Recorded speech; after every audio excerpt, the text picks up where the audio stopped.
the land that we occupy, the Full Circle Sanctuary. The idea is like, obviously full circle, so edible landscape, something to provide for us, we're passing on to future generations. And then the idea of what I'm trying to do with mothers kind of brings it all back around. So we'll have housing, we'll have daycare, we'll have income, we've got food sources or spaces to grow annual gardens, and that's kind of what feels like full circle to me. But specifically for this temporary housing, the daycare, and the income revolves around helping mothers escaping domestic violence situations, domestic abuse, however that comes out, and needing a sanctuary, needing a place to hide.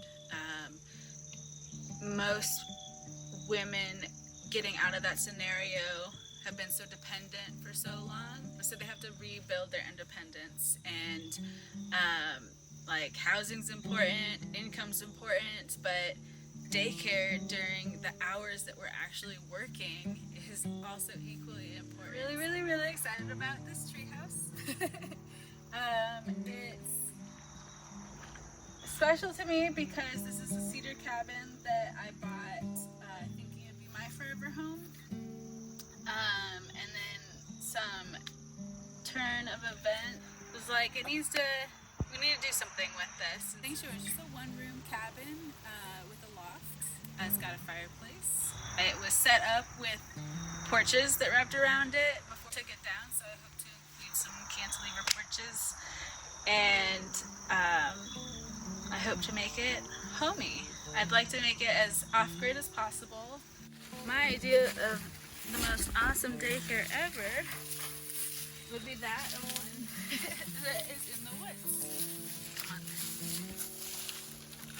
So this is a completely fenced in area, and there's lots of pine needles, but there are paths in here that get raked out periodically. But I know a need, and I want to be able to support, again, rural community members with quality daycare service.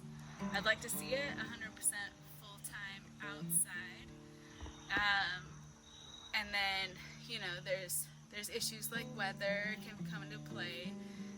Temperature is not really an issue, but more like torrential downpour or something like that. But there's, we would like to have a van and be able to take groups to the state parks and to museums of the area, at least once a week or something, to put something like that together. And if even to have a half-day program, that would be beneficial. Ultimately, I feel like that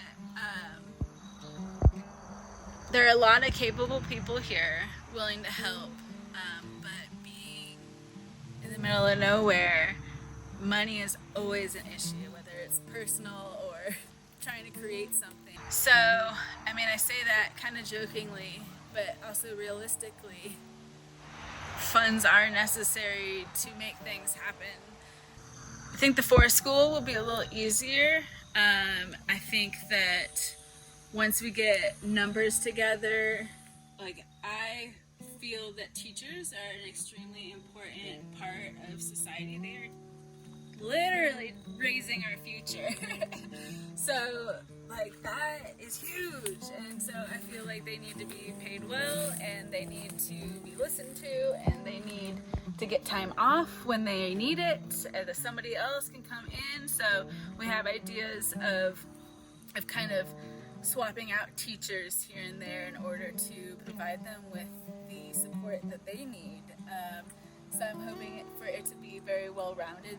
We hope to get a good crew in here. I've got some teachers lined up and a director, and excited. Just gotta figure out the path. But if anybody's interested in helping in South Carolina, we just need to put together a plan to submit. I'd really like the input of actual educators and not just a mom who has knowledge.